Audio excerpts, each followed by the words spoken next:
Hey, I'm Chris from Novation. I'm here down at Absolute Music in Bournemouth, and we've had a really good look at the Launch family of controllers. If you've not already seen them, check out the video that we've done on the Launchpad S and Launchpad Mini, and also we have the Launch Key Mini as well. But this particular video, we're going to concentrate on the Launch Control. So the Launch Control has 16 knobs on the top panel. We've also got 8 different buttons, 4 navigation buttons, and you'll see that we have 2 templates buttons as well. Each of the knobs and buttons can be set up to do exactly what you want. But in order to make it really easy out of the box, we've added a whole load of factory templates to Launch Control.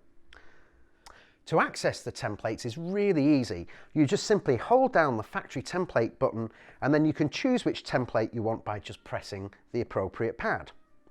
The first 3 pads are specific to Ableton Live software. For FL Studio users as well, we also have pad number 5 or preset 5, which will give you access to your mixer. We also provide 2 templates that work perfectly well with our Launch Key app and Launchpad app as well, which are available from the App Store for iPad. If you haven't played on them already, go to the App Store and try them out. They're great fun. But let's have a look at how Launch Control can really transform the way that we work, and in this instance I'm working in Ableton Live software. Now I've got my Launch Control here plugged directly into my laptop computer, which is running Ableton Live. So let's have a look at some of the features that we've got using Launch Control with Ableton. If I go to my factory template number 1, now I have full mixer control from Launch Control. So I'm going to just start off a couple of samples here and we'll see how this works. So let's just trigger off some samples on the Launchpad. And now the bottom row of knobs will act as volume faders.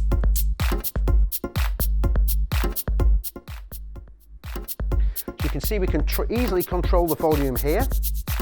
Now I can also use the top row to send signals out to the left and right hand side. So this is pretty useful for being able to, create a nice stereo feel to our tracks.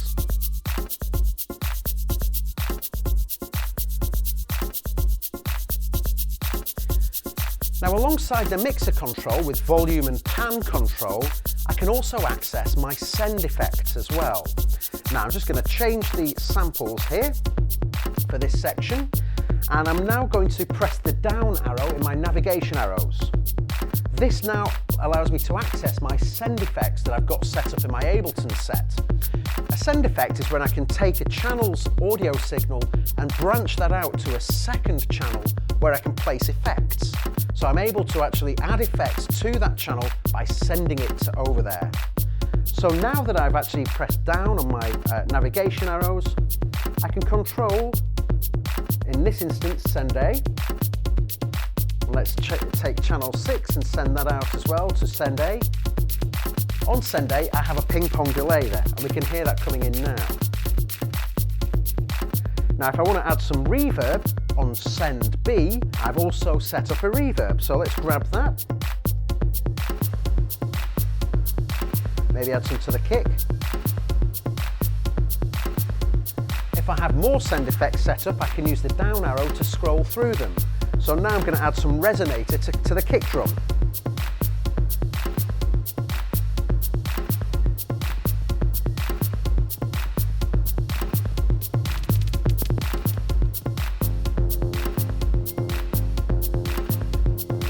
If I want to scroll through to another group of sends, I can just press the down arrow again, and this time I can control send E.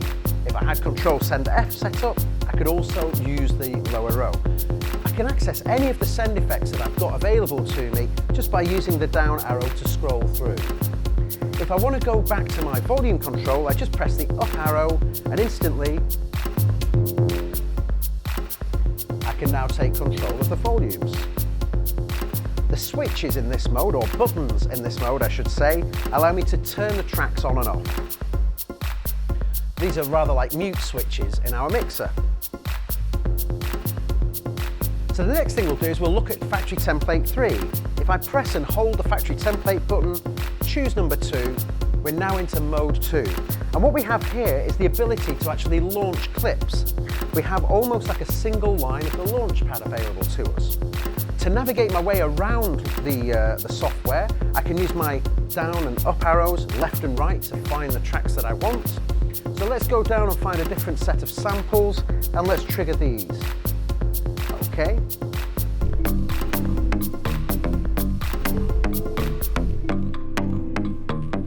We can use the volume control here to bring in these sounds.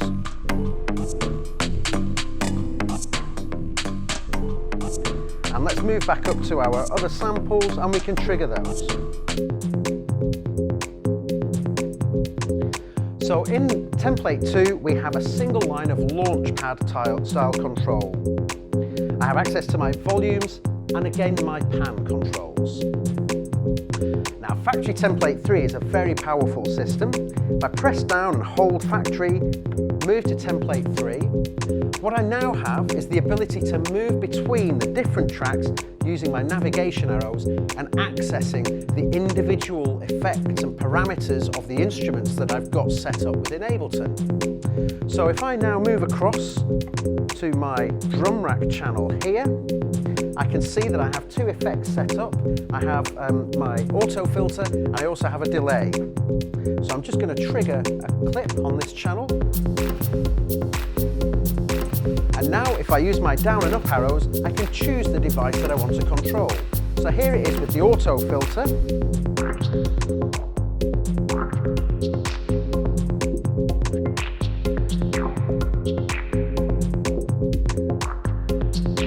I can also move across to my ping pong delay.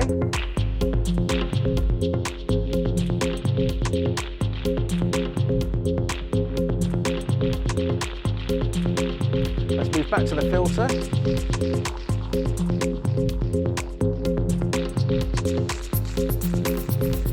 So we can see we've got a lot of deep control over the different devices. I'm going to move over to my next channel here. In fact, before we do that, we'll just stop the clips. Okay.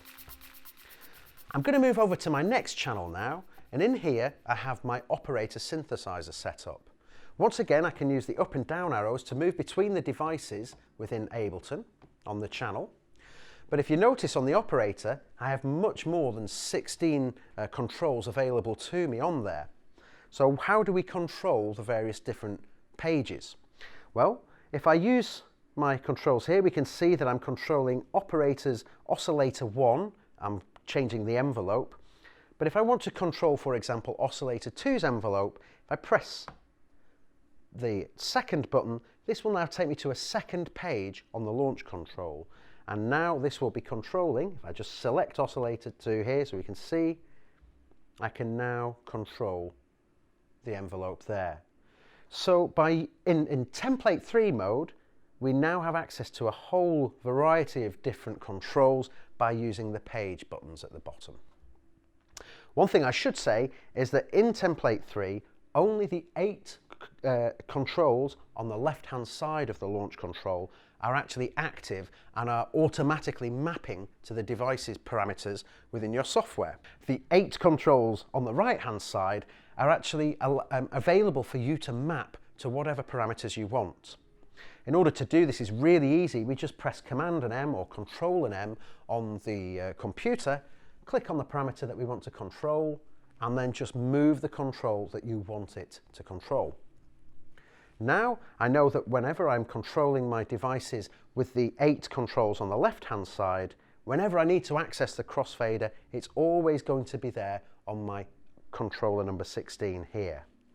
If I move across to my different devices, I can take control of those as well, but this one is also always going to be mapped to the crossfader. So that allows me to set up my own 8 mappings here that are always going to be available, and then these ones will dynamically change to the parameters on the device that you're working with. So we've got a lot of deep control available to us from the 3 templates in Launch Control with Ableton software. In user mode, we have a further 8 templates that we can actually access and map ourselves to all of the devices we want to. In fact, we also have a Launch Control software And the launch control software will actually allow us to program the launch control to control whatever CC or MIDI message type we want. For example, if we click here on the knobs, this will now allow me to change my CC value. I can set what MIDI channel it's on. I can set a minimum and maximum threshold, and I can also send that and save it to the launch control. If I click on one of the buttons, I can now choose to send out a note message or a CC message, which is useful if you want to turn on effects in Ableton, for example. We can use these as switches for the effects. I can also set it to either be momentary or toggle. So if it's momentary, it will turn the effect on as I hold the button. When I release, the effect turns off. If it's on toggle, pressing it once will turn the effect on. Pressing it a second time will turn the effect off. So, with the launch control and our 8 factory templates, our 8 user templates as well, we have 16 knobs, 8 buttons, 4 navigation buttons. That gives us a total of 448 separate controllers available from the launch control. As you can see, it's the perfect combination with Launchpad S and can really bring a lot of life to your live sets as well.